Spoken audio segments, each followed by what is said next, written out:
Alright, ladies and gentlemen, this is Dead by Daylight. This is a game that apparently has been popular on PC for a while, and now it's finally been ported to console, so I'm here playing it on the Xbox One on launch day. Obviously, I'm going to do the tutorial so I understand what the hell's going on, so here we go. So in Dead by Daylight, you can take the role of an unstoppable killer and hunt 4 survivors, or play as one of the 4 survivors that try to escape alive. Use this guide to learn the basics of the game. So it's 3 sections: the game, the killer, and the survivors, right. Blood points are earned in-game and are used to unlock content in the Blood Web. Oh wait, I'm on the wrong fucking... Are you kidding me? I already went to the wrong page. Alright, I should... How do I go... There we go. Alright, asymmetry. Dead by Daylight is an asymmetric game. I just said asymmetric. The main difference between the two forces that battles in the trials are the following. The killer is an unstoppable monster. He is alone and sees the world from a first-person perspective. Oh! So the killer's first person. I didn't know that. He has heightened senses, a weapon, and a unique power that helps him locate, chase, injure, and catch and hook at the survivors. The survivors are a team of 4. They can cooperate or not in order to escape the killer and live another day. Survivors can get killed but have various abilities to hide, avoid, and escape the killer's grasp. The survivors have a third-person perspective, which gives them a wider view of the environment. Okay. There you go. Depending on which role you're playing, you have very different goals. The survivor's goal is to escape the trial alive. In order to do so, they have to find 5 generators and repair them. The repair generators power 2 exit gates, which need to be opened via a corresponding switch in order to escape. This fucking noise of this monster is mad annoying. Okay, now I can actually fucking concentrate. The killer's goal is to find and catch survivors in order to hook them to sacrificial hooks to be consumed by the entity, a malevolent creature. Huh. So not only is there a killer, there's a malevolent creature called the entity that wants to eat the people? Huh. The entity is the almighty malevolent creature that creates, looks over, and holds together the world in which the killers and survivors interact. Not much is known or seen of the entity, except for the claws that appear when a survivor is sacrificed and the dark, thick fog that surrounds and shapes the area. Huh. In Dead by Daylight, players do not choose where the trial takes place. The entity does, unless the survivors or killer play a map offering. Each trial takes place in a randomly chosen location, which is partially procedurally generated. The survivor's, killer, map layout, and important objects and various interaction points are not always the same. Ah, okay. In Dead by Daylight, you have 2 distinctive roles to play. Each killer has a unique look, power, and 3 unique perks. The survivors also have unique looks and perks to learn and master. Each character has its own way to play, progression, loadout, and customization options. The loadout's where you equip your character for the next trial. Survivors equip an item, 2 add-ons for their item, 4 perks, and 1 offering. Killers can equip 2 add-ons for their power, 4 perks, and 1 offering. The power of the killer is intrinsic to that killer and cannot be changed. Most of the loadout components mentioned above are unlocked through the progression system called the Blood Web, with a currency called Blood Points, which are explained in another page. Survivor items. Some items will help you repair faster, heal others, or escape the trial by a secret door. Alright, fair enough.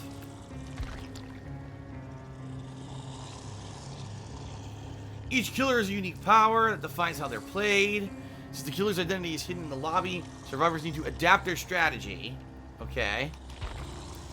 Offerings need to be selected before the match, are limited to 1 per player. They're burnt and consumed at the beginning of the trial in order to influence the entity into altering how the game will be played. Offerings have various effects, from awarding bonus blood points, changing the location's lighting, or modifying the amount of mist that's generated in a map. Huh.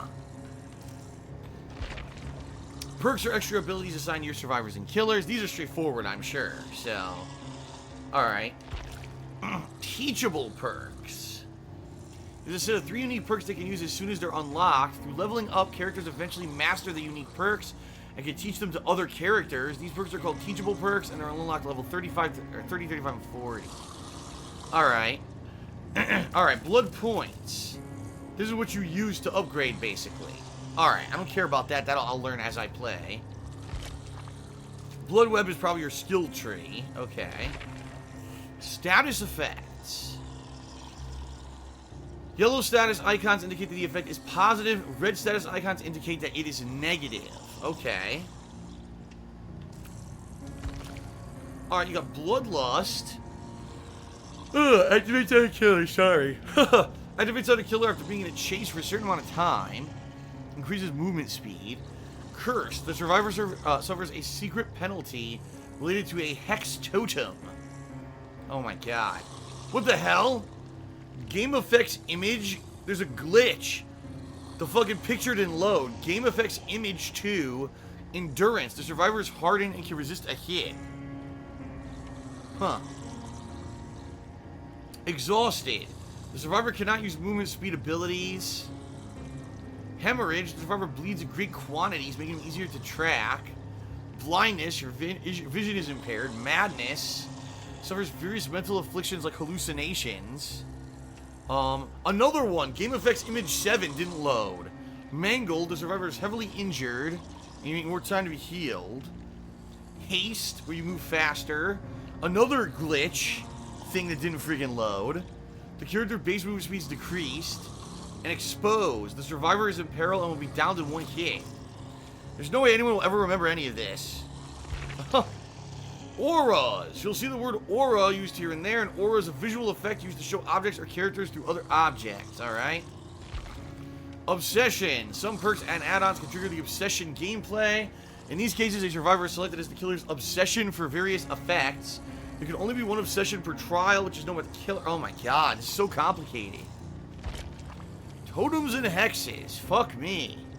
There's 5 randomly positioned totems in each trial. Survivors can cleanse these for extra blood points.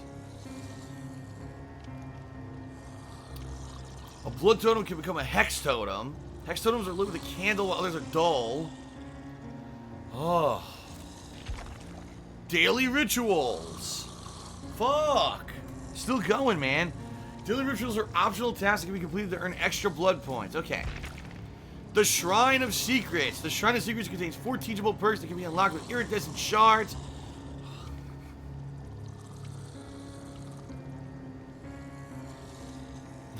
Oh my god.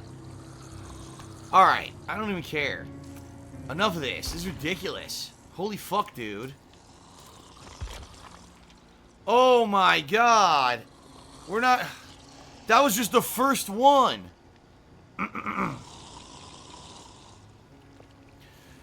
So I need to repair 5 generators and get through an exit gate.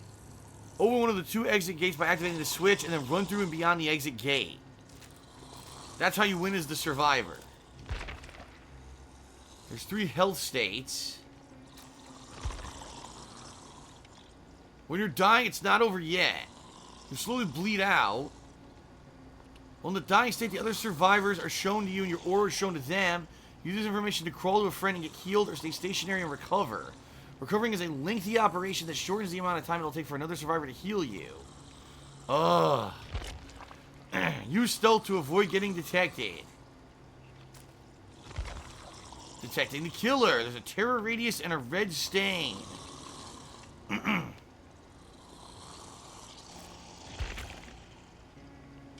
Skill checks. Repairing the generators. Altruistic actions like healing, saving from a hook, or other kinds of rescues. Searching chests for items. Sabotage and cleansing. Cooperative actions.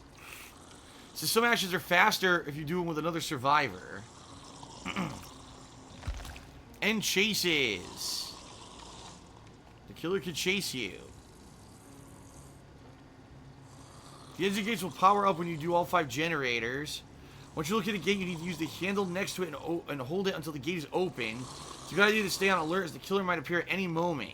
Once open, survivors can run inside and beyond to get out safely and win the match. You stay around to save survivors that didn't quite make it. Huh. In order to hook you, the killer must pick you up and transport you to one of the available hooks.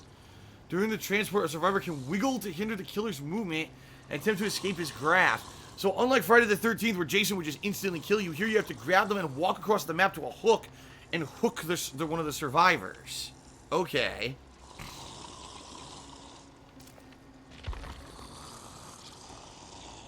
Escape, struggle, and sacrifice.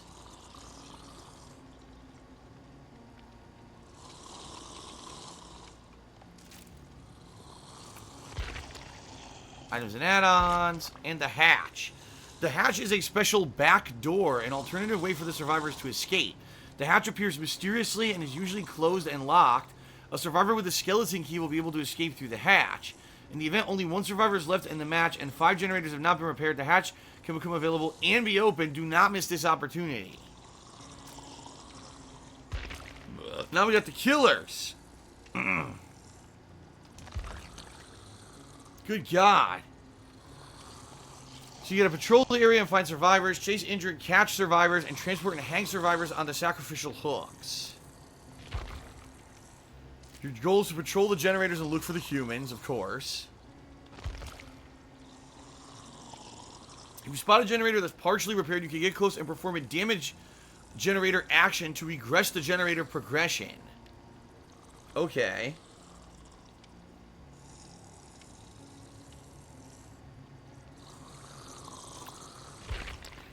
Listen for loud noises to find the survivors. Survivors who run or sprint will leave scratch marks that you can find to find out where they are. A skilled killer is attentive to the audio cues made by nearby survivors. Okay. Look for blood stains. Once you look at a survivor who usually attempt to escape and hide, the sequence of pursuit is called the chase. Okay. Get into attack range and try to land a devastating hit on the survivor. The chase ends when the survivor gets far enough from the killer or the killer manages to down the survivor. Killers get excited during chases, and bloodlust can help them. Okay. 3 different bloodlust levels. Vaulting is action of going through a window or over a pallet. Survivor can do 3 different kinds of vaults. The killer can only vault through windows, and is much slower than survivors. You cannot vault over pallets as the killer. Okay, but you can permanently destroy them. 3 different survivor hell states. Attacking. There's a quick attack. You attack the attack button. Lunge attack is a greater reach and is performed by holding down the attack button. Okay. Oh my God, it continues. Interrupts. Under certain circumstances, a killer can interrupt and instantly grab a survivor. You need to be at close range to do this. Okay. Once you get your bloody hands on the survivor, you have to carry them to a sacrificial hook. While under your hold, the survivor can wiggle and attempt to break free, which affects your movement. Alright.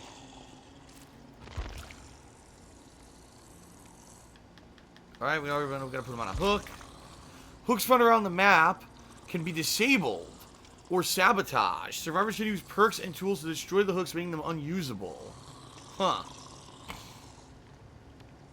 They're automatically repaired by the entity after some time. Each level features an underground room called the basement. Survivors should dread being dragged and hooked in there, as it is not an easily accessed location, making rescues particularly risky. It is the perfect spot to hang survivors, although it can be difficult to reach in time before survivors can escape the killer's grasp. While all other hooks can be disabled and sabotaged, the hook set up in the basement has a limited use and cannot be disabled or destroyed. Oh my God. We know about the exit gates. What the fuck is this? Memento Mori.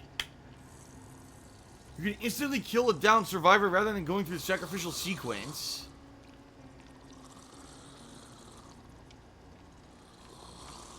It doesn't even explain how they're used, though.